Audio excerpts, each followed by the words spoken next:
We prefer, I think, Fiona McLeod, to be honest. And I'll tell you who I also prefer is Ellie Hodges, who's just turned up. Ellie, very good morning to you. Good morning. Nice to see you. I'm glad I could make it. It's better late than never. I heard that you were having some trouble on the old public transportation system. What's going on out there? The Victoria line's got like severe delays, so it was just stopping at every station for about 15 minutes. Oh, there's nothing worse, is there? And once you're down there, you're kind of stuck. You're kind of going, should I come up and try and get a bus? What should I do? Blah, blah, blah. Anyway, you're here to talk about the National Education Union, which formerly was the National Union of Teachers, wasn't it? And they changed their name, I think, because they didn't like to be called nuts, which is what they all are, by the way. Usual rules, run by Marxists, completely and utterly ridiculous. You discovered their sort of policy document a little bit earlier in the week, which refers to their views on various political parties, including the fact that they basically hate reform. So tell us what you found. Yeah, so I found the kind of agenda of the conference. So they have a 3-day conference. They started the first day with Zach Polansky speaking at it, of course. And bear in mind, this is the biggest teachers' union that we have. There's around 500,000 members. So it's very, very big. And they had in this manual different kind of what they were going to talk about at the conference. So they spoke about how they need to promote reforms, negatives in classrooms. So they voted for a motion yesterday that they're going to go back to their schools, back to their classrooms and talk about reform in a negative way. They said that we need to have the full force of the union behind stopping a Reform UK government. And so they're quite open about it. You're very, very, This is not behind the scenes, this is like in big speeches and all that. Exactly. There's lots of it. And I think that Zach Polansky speaking there is enough to make you see what their political beliefs really are. But I also think that I'm not going to generalise all teachers and say that every single teacher agrees with this, because there's many teachers. I can imagine if you just come into the teaching profession and you've just got your qualifications, you're really excited, and then you realise, okay, I'm going to join a union. They join this, they go to a conference, and everyone's kind of nodding along to all of this stuff. Sometimes it is easier to just go along with it. Is it a bit like the BMA? You know how we've got doctor strikes looming at the moment. They're supposedly starting, I think, on Tuesday of next week after the bank holiday weekend. And I know whenever I speak to doctors that there's a lot of doctors who are working in the NHS, but they're not in the BMA.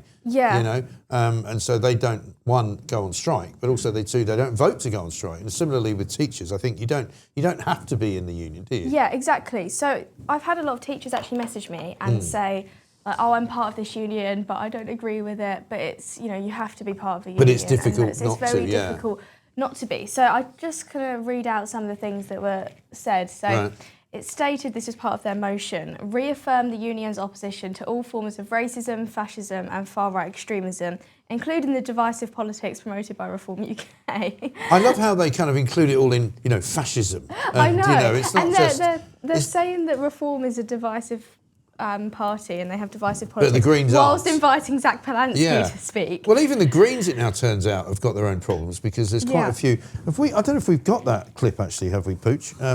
The one about the Islamist sort of faction of the Greens who are basically saying that we don't like some of the things that we're seeing. Like, for example, they didn't like the dancing on stage at the weekend because it was all a bit kind of LGBT. It's a very weird combination of people you have in the Greens. But this is the thing, and people are saying that it's not a sustainable kind of merger, if you like, of political ideology, because on the one hand you've got some very socially conservative people, i.e.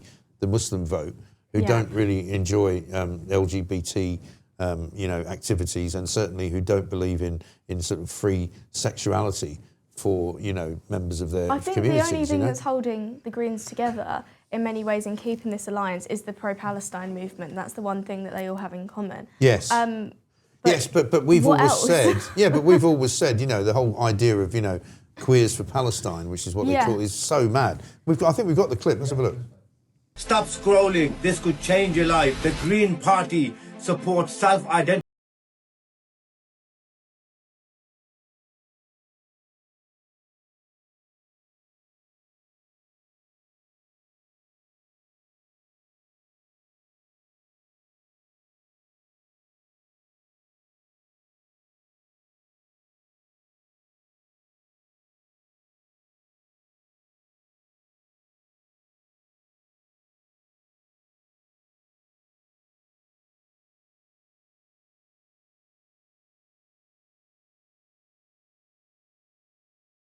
Women's spaces, toilets, men can go inside them. These are not little concerns, these are major concerns for the community and beyond, and we will continue to identify every policy of the Greens and every other party that goes against your moral and philosophical beliefs. Remember that. See, I think that's quite an interesting development. That is suddenly, because the first kind of sign of weakness, if you like, of the Greens kind of... we were just talking to Richie and Rogue down in Wales there, who was saying they've been out canvassing people and asking them what they're going to vote. And a lot of young people, an awful lot of young people, are going to vote Green. Yes. Because they're kind of, you know, I think, perhaps misinformed about what it is that they stand for. But watching that... And those are two guys who I think are independent councillors, but with a kind of green agenda.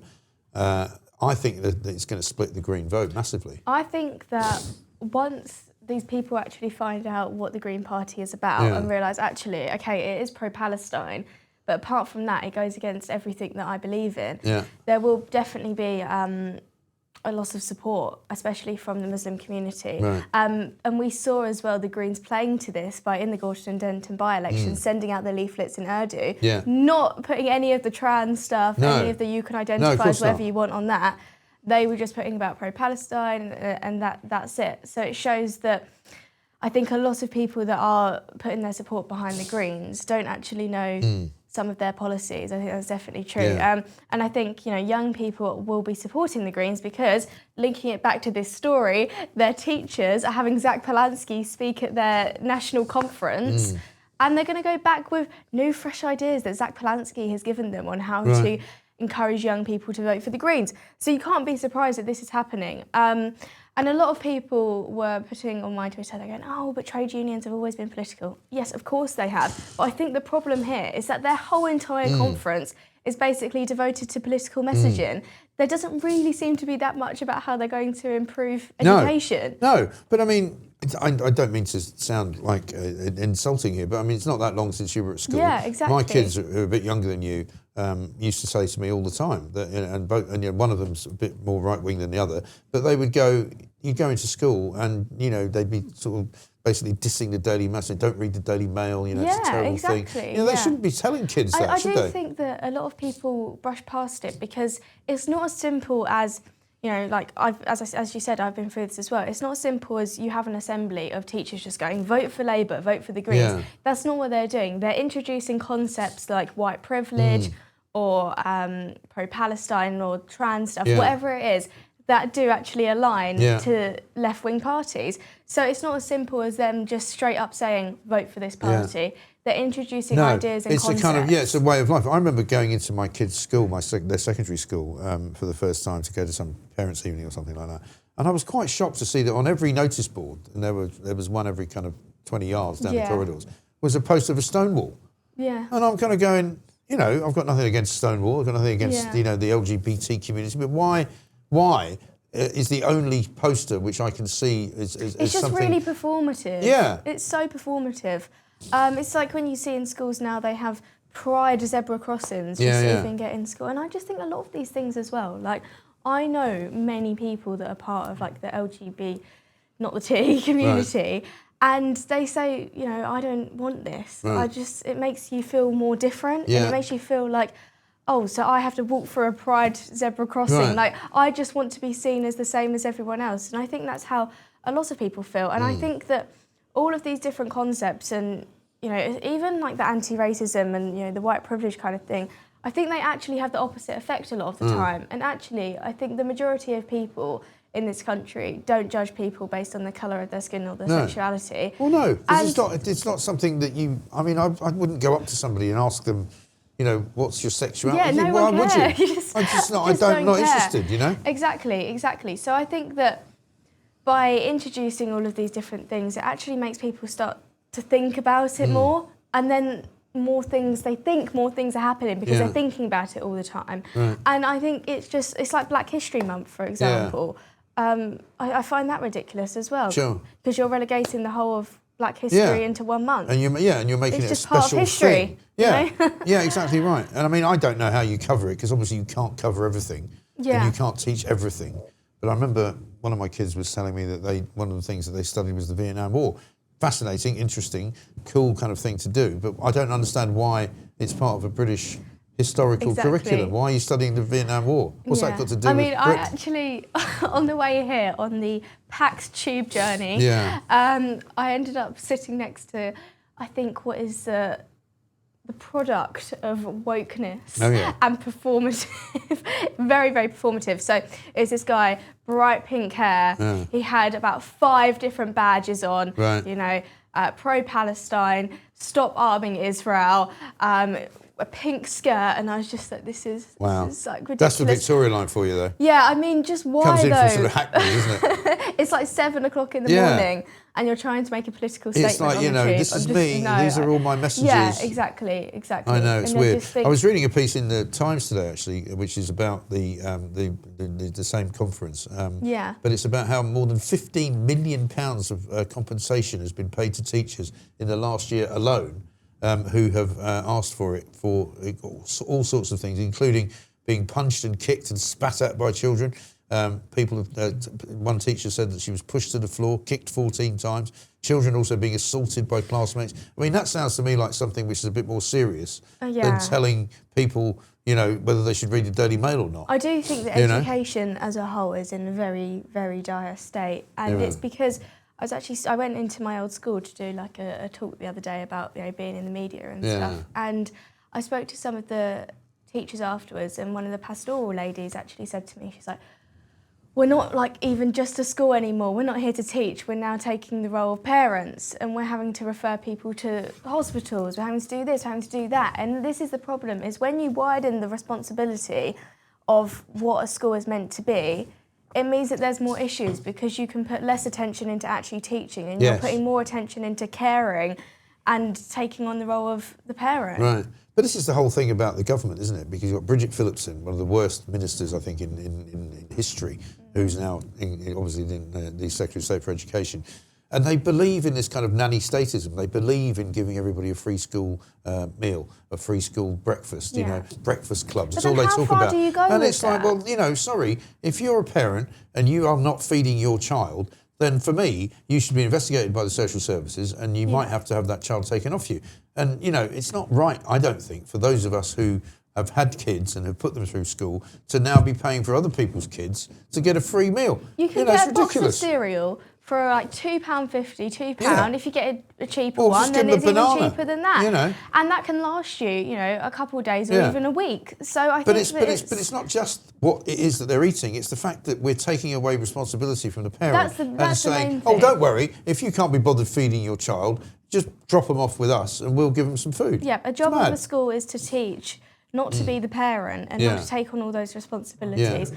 And parents are becoming much more reliant on schools to look after their children. Yeah, good question coming in from Matthew. He says, I'd like to know how Ellie and Connie Shaw that is, have avoided the woke mind virus that's indoctrinated in schools and universities. How did you manage to avoid it?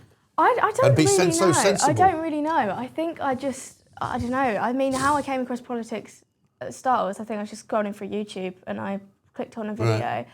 At what age would you say you started to do that? Maybe 15 or something. And then I just started watching things like that. And I mean, I've always been someone who's very much loves to debate and loves to kind of talk about issues. And I think you're very good at it. I mean, I don't wish to, you know, butter you up, but I mean, we were at a function together a few weeks ago and you made a little speech and it was great. And I thought, you know, for somebody as young as you, and I don't want to sound patronising, I mean, you're really good at it. Though. Thank you. Thank you, Did you get a chance to do that at school? Did you kind of...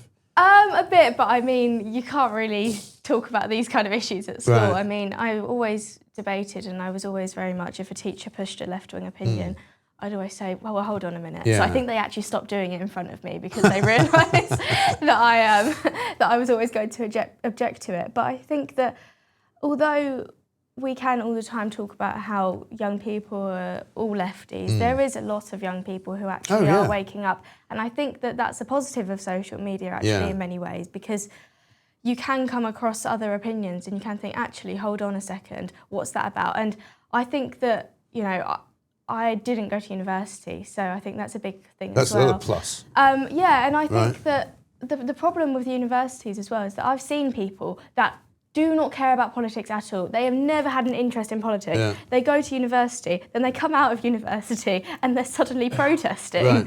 I'm like, you were never interested in this before. Because it becomes a thing, doesn't it? Yeah, I think it's because a lot of young people now, because there's so much to do, that you've got a phone that's there 24 hours, mass consumption of everything. You've got consumerism, I think that a lot of people then think, oh, I want to have something that's my thing, that I can cling on to and have a cause that I can go out and protest for and feel like I'm doing a good thing, which is why a lot of people end up at these pro-Palestine marches not really knowing what they're marching for. No, exactly right. Well, when you ask them, I mean, we've got the classic, I don't know if you've seen it. Yeah. Shall we play it again? Oh. This is brilliant. Okay. The Straits of Hormuz, this one is. If you haven't seen this is amazing. I don't know if you can hear it. Have you got an earpiece on this? Okay. All right, let's try and do it. By the way, while you're getting prepared for that, I can just talk because that's what I do.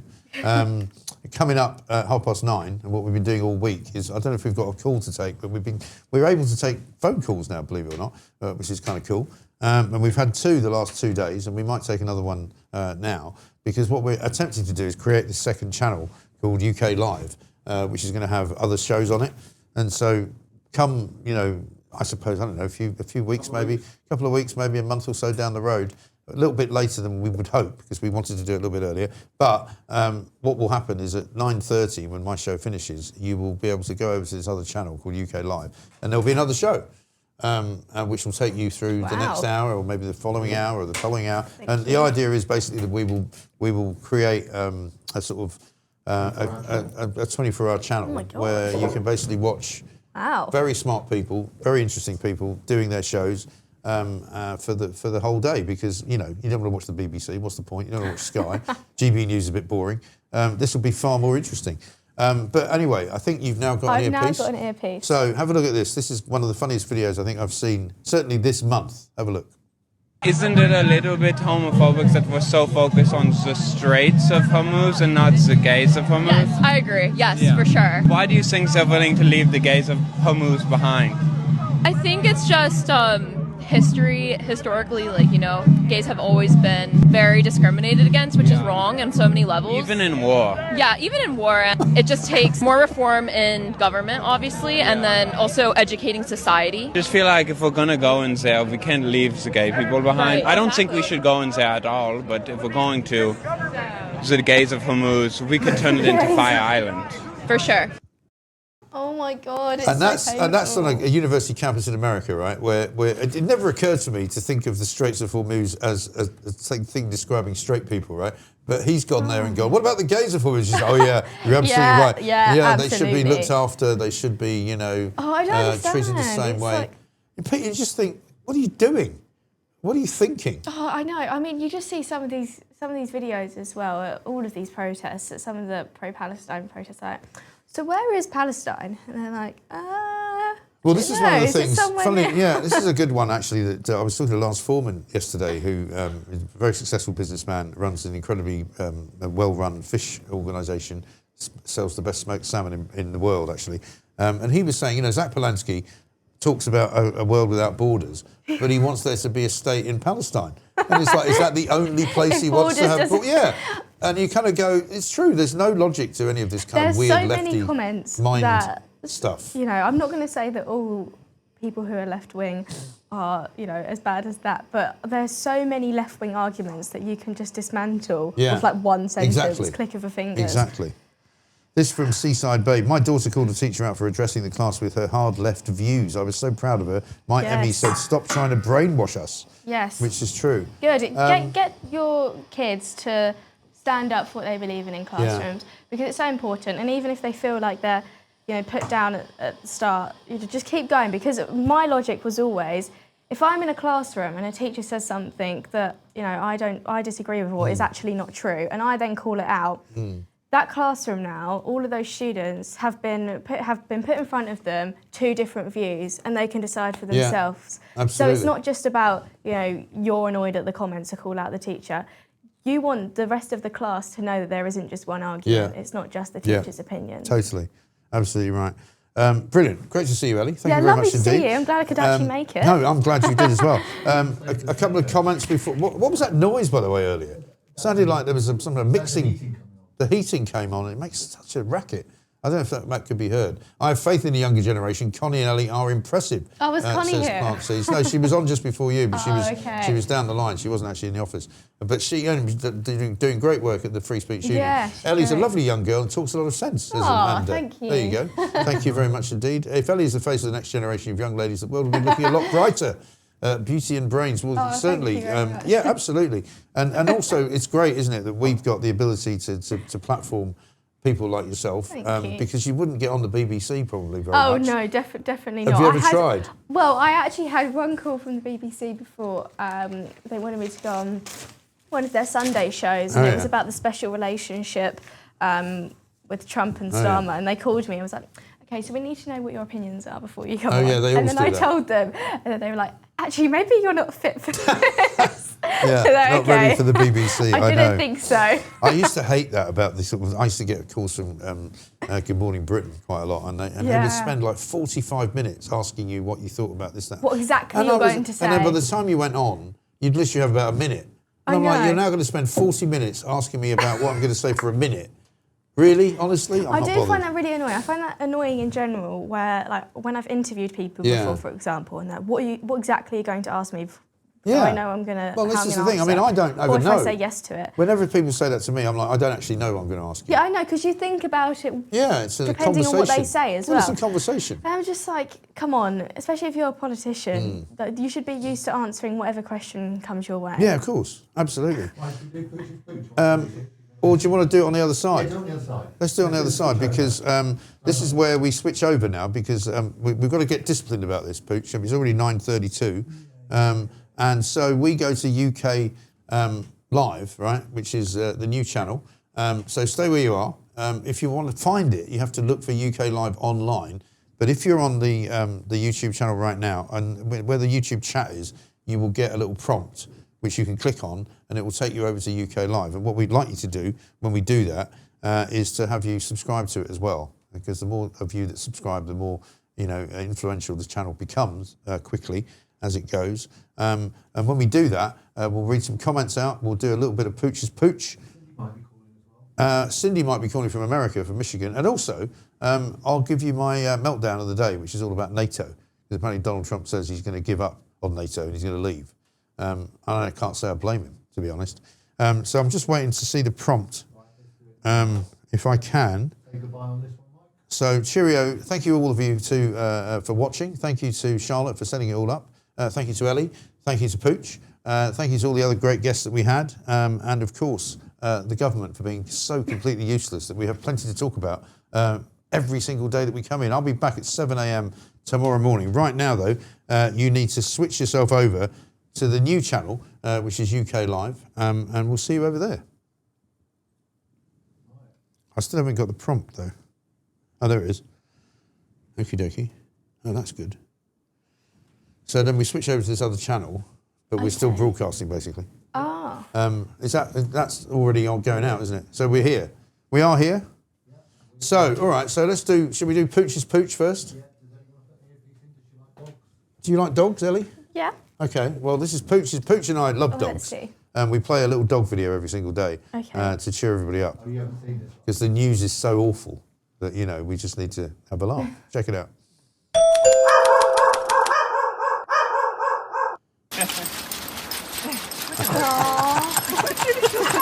Her eyes literally go back in her head. She was so funny when she does that. Brilliant. What are they looking for? Oh, escape. What are you doing? That is great. That is brilliant, isn't it? I remember Ziggy when he was a puppy, even up to about sort of a year old. He'd sort of come in from that's my dog. Wow. He would come in from somebody sent in a herring, which has become his favourite toy. Yes. And he would come in from the garden, and his face would be completely black because he had just been digging in some hole in the garden for no reason. Just get his face covered completely in earth. Right. So, shall we do? If we're waiting for Cindy to call, I think. But if we are waiting for that, should we do a bit of a Mike's meltdown?